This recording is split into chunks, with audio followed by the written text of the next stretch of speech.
I was just saying, I've gotten so much more easy with technology. I used to go into a total freeze when something didn't work, and then I would get frantic. But now I just go, well, it's going to work or not, but Katie, I am so sorry to hear Michelle has COVID. yes, I Uh, was too. Yeah.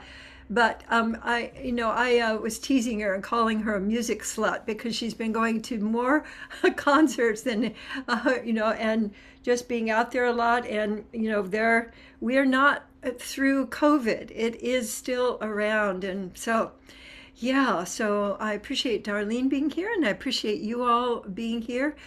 I want to have, Darlene, would you show them that wonderful image that I sent you? And I'd love to have you tune into this for a little bit.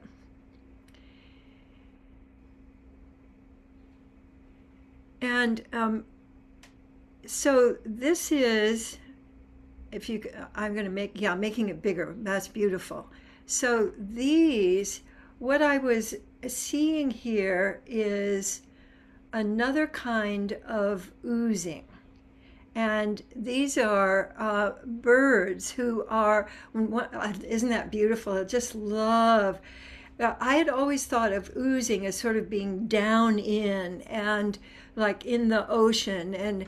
But what I was noticing with these is that this is oozing.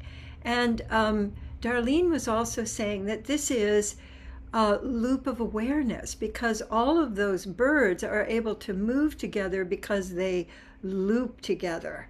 And so for me, when I look at this, I feel oozing, kind of oozing in the air is so different than oozing, where I think of as being more fluid. And so I wanted to have you just try on the oozing in your body, the sense of oozing, but with this image to support your opening up to more verticality and also the sense that that oozing can be very close to soaring. So I just really love that. And we can come on back to the group. Thanks for putting that up. I'm playing with different kinds of images to support our befriending fear, but then also liberating the energy that has been held in fear. And so when I tune into oozing, I get this, I really get a sense of being held by the environment, that I don't have to work. I just can participate with the currents. And for me also currents are when I'm letting myself be supported and I'm opening up to the loop of awareness, I get to follow the internal and the external currents that help just guide me through where I'm supposed to go. And it's a whole body experience rather than figuring it out or thinking about it. And so that one led me to think about, so what's I want to have you try on looping. So first of all, the image of, I was thinking about rooting, and we have, like trees, but rooting with looping, I thought of aspens. So aspens are all connected under the surface. And they each have their own individual expression, but they're all connected underneath. And I wanted you to tune into looping in your body to feel where are you all connected that allows your and then I had been looking for wiggling, like where does wiggling occur in nature? And and I looked on the internet, like where does wiggling, and they were doing larvae and worms. And no, no, no. But then I thought aspens both root and wiggle. So I don't know if you've ever been in an aspen forest, especially when in the fall, where they all of the leaves are like. And so I'd like to have you try on thinking of an aspen forest and eventually we'll have images for all of this, but you're right on the front lines, and so we're going to try this out of thinking about an aspen forest and letting both the connection underneath, that you're connected with everything and you're supported to let your own individual wiggling happen. So letting yourself loop into the earth and then looping into how your body wants to wiggle today. Because instead of having wiggling be a recovery and wiggling be a, oh, I got startled and now I'm wiggling, to let wiggling be an expression of like confetti and Mardi Gras. And when you see an aspen forest all wiggling together and vibrating together, it is incredibly nourishing. And since we probably can't all go to aspen forests, and that only happens part of the year, the image of that in your own body. So as I'm trying that on, I feel my toes starting to wiggle, and I can feel this sort of this very gentle but very sparkly kind of a wiggle. Because I'd always thought of wiggling as being, wiggling is more like recovery. I'd always thought of it as basically, I wiggle because I've gotten scared. But what if I were wiggling with delight? And what if I were letting all of the roots, just the roots in me that I can feel down through my feet, and I can feel as I tune into like our whole yard, which we have an acre, and we just had mulch put on everywhere because we're preparing for the big super El Nino this year. But I also, when I tune in, I can feel all of the yard is connected. And we were at a performance across the street. We have a theater right across the street from us. I mean, literally. So I can go, oh, I'm going to the theater. Dun, dun, dun, dun, dun. I go across the street. And so when we came back, I noticed when I stepped onto, because it was hot, I stepped onto our property and I felt a breeze and I felt movement. And I thought, we're doing it. We're creating an environment where looping is happening and it's palpable. And my sense is that we can create that not only with people around us, but especially inside us and with whatever is going on in our particular environment. And when I tune in, oh, and then the last one, I had, well, what's an image for love scoops? And then immediately I thought of my favorite animal in the world, which is the otter. And that a love scoop brings your own soft self in to be held. And, and just you can function because, a mother otter is just functioning. She's just got the baby there, and that's how that is. So all of these different images to allow us to, no matter what is going on in the world, to be a source of aliveness, of connection, of nourishment. And just as I've been talking about and sharing, and you've been trying these on, notice if you're feeling more circulation. I'm feeling more, it's kind of like this through my body, and feels delicious, and that we can return to this. Because what I'm noticing in the collective is that there's huge wobble, and that if I go off into that, I'm going off down the stream, and coming back to me is a big deal. So I use this. I like to use fear melters. I like to use loop of awareness, particularly looping out to my surroundings, preventively or as a blueprint for the day, rather than waiting until something goes askew. And so I want to invite you to also notice the sensations of movement through you, because my sense is what's going on in the collective is that people are hunkering more and more and more and getting more. So to let yourself, you can hunker, but then how can your body participate in a flow that feels um, connected to you and feels nurturing to you? So, letting yourself combine all of those as you look at our card for today, moving into a new one of the 4 pillars today that we're going to focus on for several weeks, because I want to really intensively, we just finished agreements and now we all know how to handle our agreements, and can practice that. So we're going to be going into emotional literacy now. So if we can bring that card up. Thanks so much, Darlene.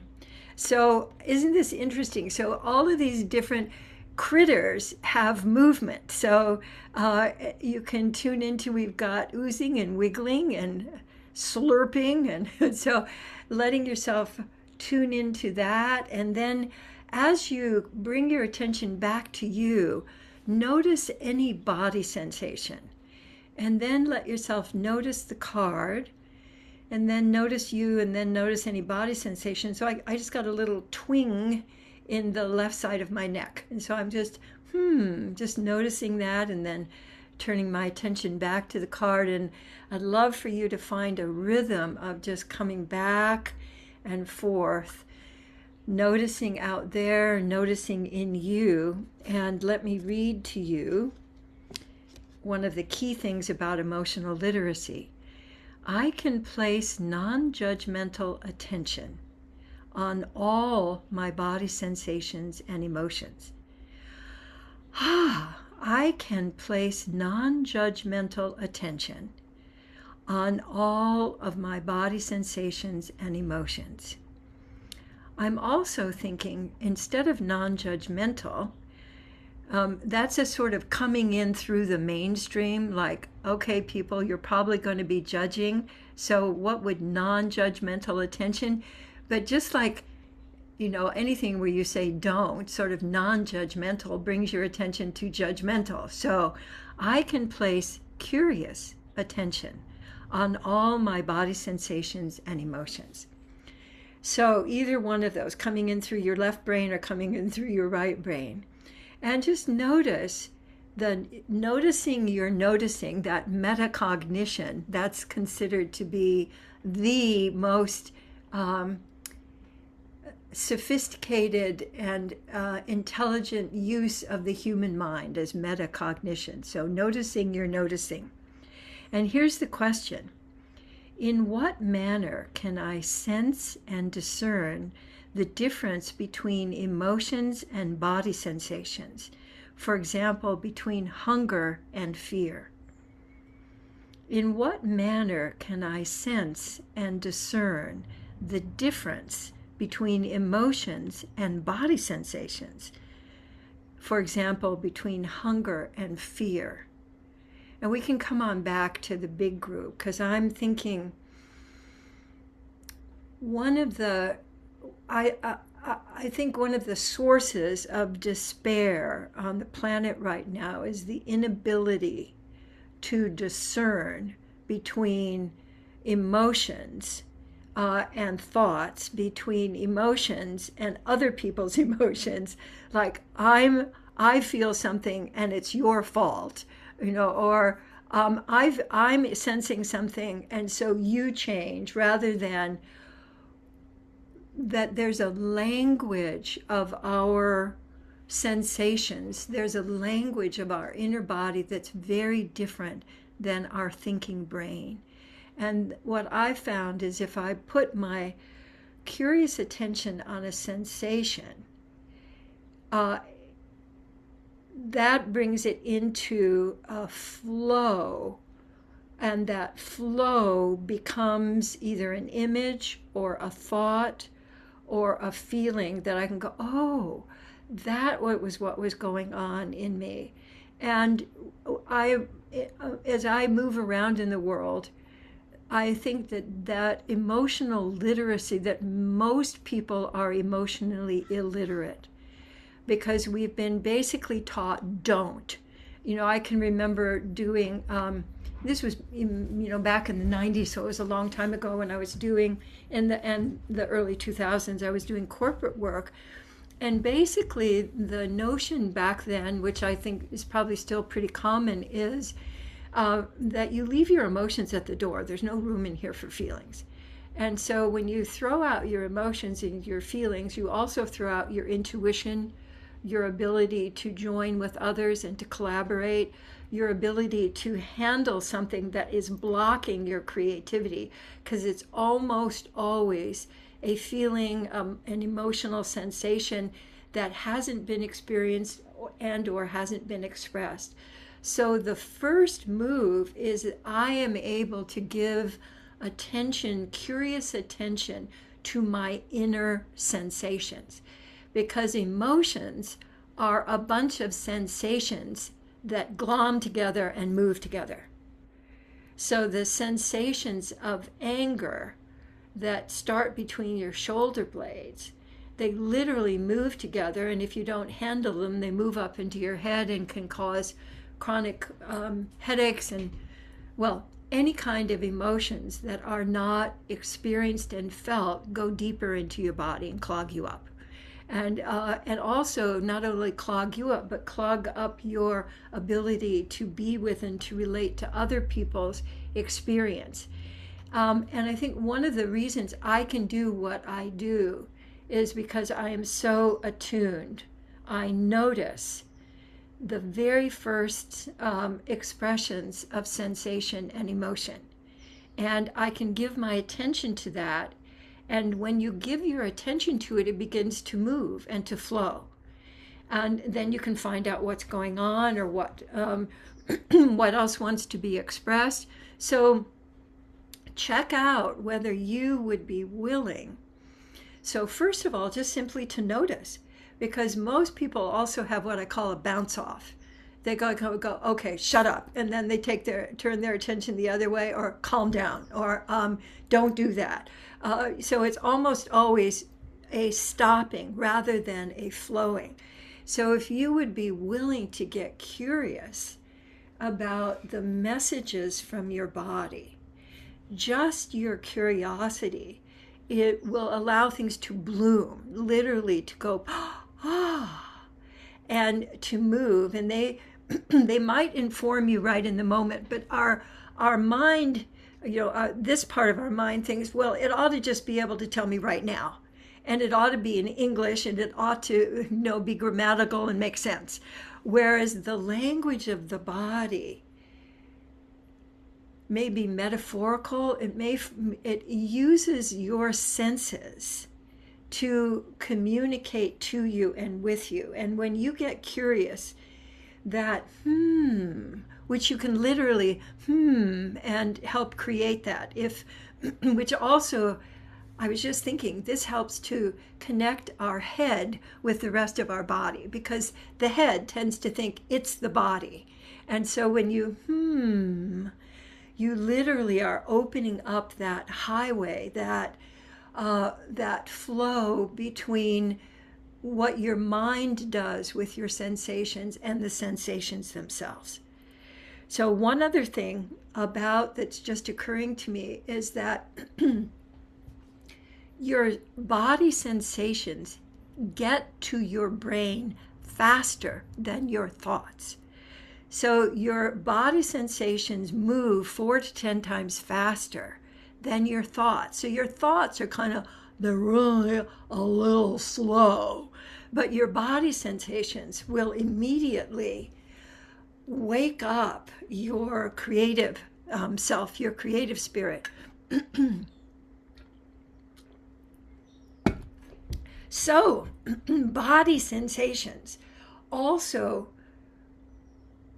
keep renewing your curiosity and your intelligence, your creative intelligence, because there's always something new going on. So when I was coming out this morning, I of course knocked a shoe off of the side of the side of the patio. So I was getting down there to get it, and I noticed that my right foot, which has been swollen for like a long time, because of my getting better, that my right foot is completely, it looks like I have somebody else's foot.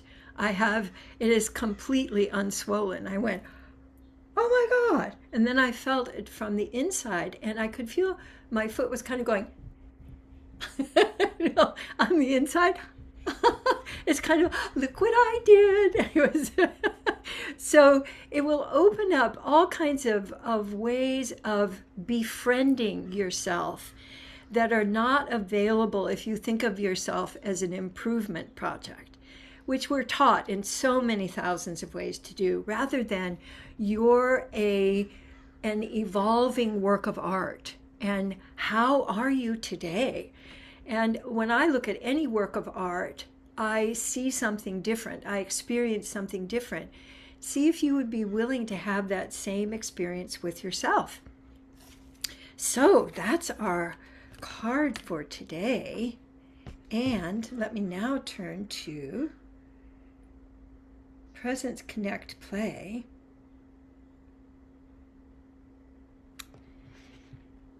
I'm so happy that we have Presence Connect Play.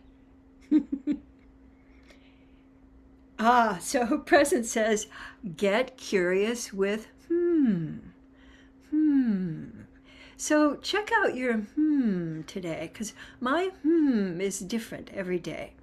So what's the pitch of your Where do you experience it in your body? Like I feel it a lot in my sinuses today. Sometimes I'll really experience it in my throat, or I can also sense how far into me can I where I can feel it. So I could just feel it on the insides of my shoulders going So check out your and then also if you were to let your body respond to the so you're and then so this created a wiggle for me.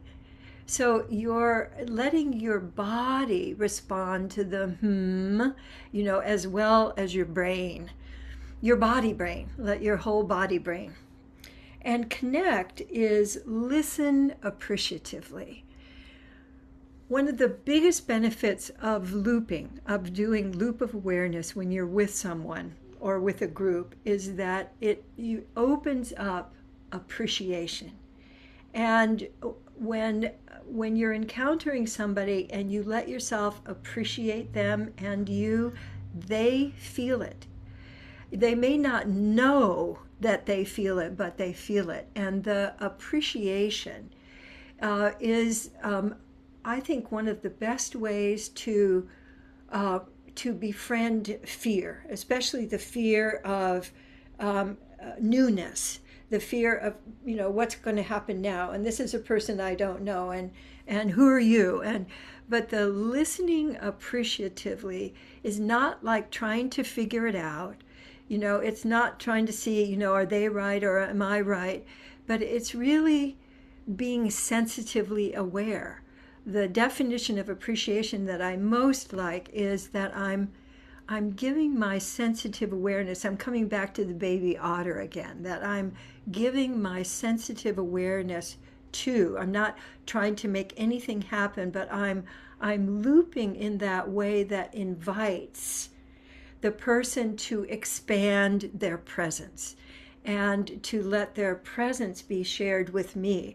And so I practiced, particularly when I was doing trainings, that was what I always started with in a group, was listening, that I would listen to people, because almost always there was someone who had some question about what the heck we were doing in this strange and weird somebody, and a lot of people, at the beginning I had a lot of people that were like, yeah, really, this is stupid. And, listening appreciatively to that and going, I can see that it would seem stupid, really opened up again the connection.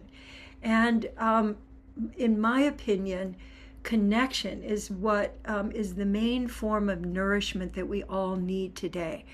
The nourishment I'm here, I see you, like, whoa, or whatever and I am awake enough to be able to include whatever is going on, rather than you have to be a certain way for me to give you my attention.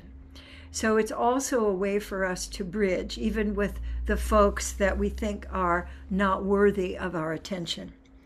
And then play fear melters, which we've already played with today.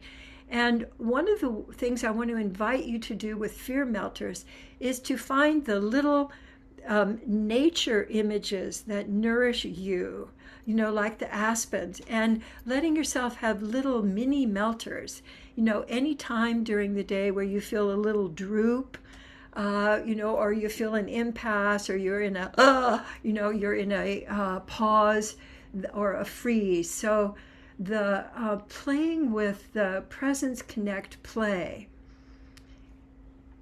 is a big shift move. And for a long time in our work, we have said, just notice the drift and make the shift. So notice, don't dive in, and massage and fall in love with the drift. Notice the drift and make the shift. And one of the quickest is a wonderful, very quick shift into curiosity and appreciation. You can loop appreciation for you and for others. And so right now there's a shimmer, and where's that shimmer coming from? Is it coming from me? Is it coming from there? But that I'm letting myself flow with and enjoy the flow of energy. And that, I think, can refresh us, in this batshit crazy time. So so it's something we can give to ourselves and we can give to others. And so I so appreciate you all being here, and I'm imagining your presence rippling out in your world, and the flow of aliveness gets to be shared wherever you show up, and even whenever you're thinking about somebody or looping with somebody who's not here right now. Because we can do this we can do this really all over the world. So I invite you. I have friends that live in other places, and I loop with them regularly and feel very deeply connected. So we're not connecting a lot in person right now, although we do have a seminar. I want you to take a look at that. We have a big seminar coming up, an in-person in November, with my dear friend Noga, who's a singer-songwriter who lives in Geneva, but she's coming over, and we're going to do this sound and movement exploration. So, I get goosebumps when I think about it. So that is coming up. And don't wait for in person to let yourself feel connected. We can do that right now.